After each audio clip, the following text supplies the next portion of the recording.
Hey everyone, this is my first build of a Gameboy Synthesizer for making chiptune music. Today, I am going to show you how I built this and what you can do to get started on one of your own.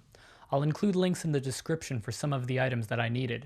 If you'd like to hear what this sounds like in action, you can skip the next part of the video. And if you'd like to see more content like this in the future, please leave a like and subscribe.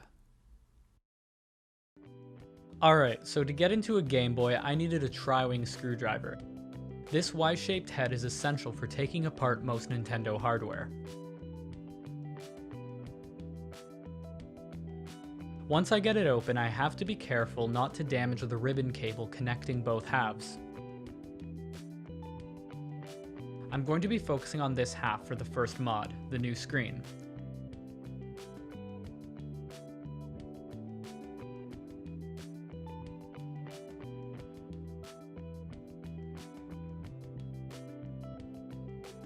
So we've got our new lens, some foam that will prevent dust from getting in, a new ribbon cable, a whole new chip, the new screen, and a new speaker.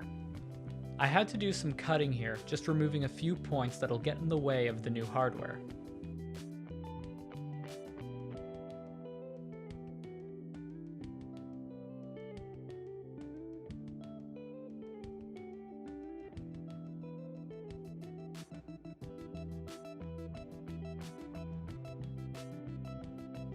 Once everything looked smooth, I pushed the old lens out. I also had to cut out a small bit of plastic where the new brightness and color switch will be. The screen mod I picked was the Funny Playing Retro Pixel IPS LCD kit. The screen is 11% bigger, meaning I had to cut into the shell even more for it to properly fit.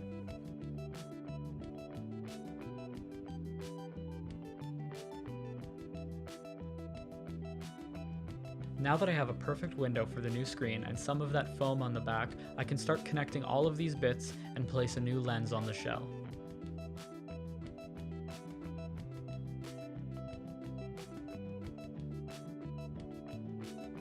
Next, I soldered the new speaker onto the chip and attached the chip to the screen, connected the new ribbon cable, and placed the buttons back inside the shell.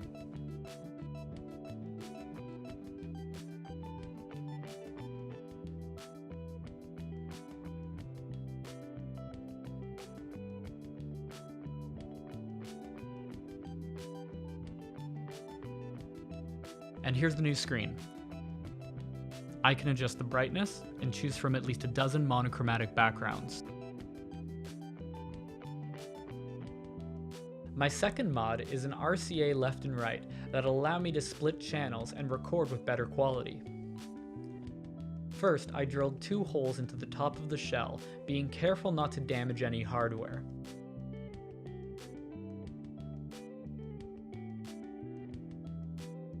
Once the holes were the correct size, I reconnected the new chip as my RCA outs need to be on top of it.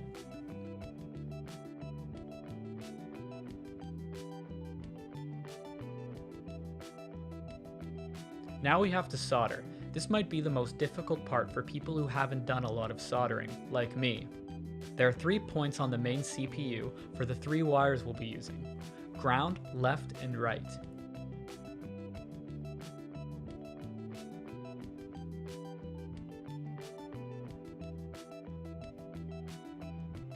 Now I have the 3 wires connected and can carefully put the 2 halves of our shell back together.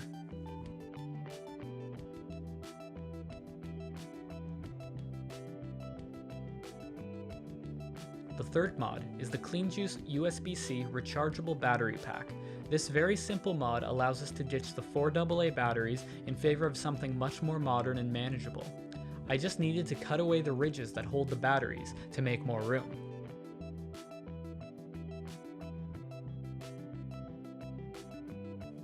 I even carved a small hole in the battery cover, which looks a little rough, but I can purchase a custom cover, which I'll include in the description with the other mods.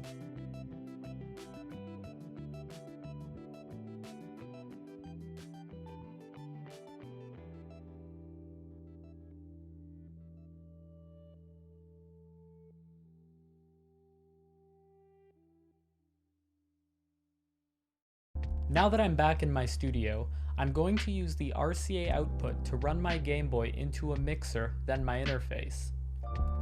I purchased this small adapter from Catskull Electronics that will allow me to connect an old computer keyboard through the Game Boy's link port. I can then use the keyboard to trigger notes from the console, as well as a few other features. Now, we couldn't possibly dig into the sounds this thing makes and control them without a little software. I'm using LSDJ, ported onto a flash cart from Inside Gadgets. With this, I can sequence, compose, save, modify any of the 4 voices this Game Boy can make, 2 pulse channels, 1 wave, and 1 noise. I can set tempo, groove, and add unique commands to the triggering notes that may remind you of the classic sounds you've heard playing games. So I sat down with my new instrument and tried making a track.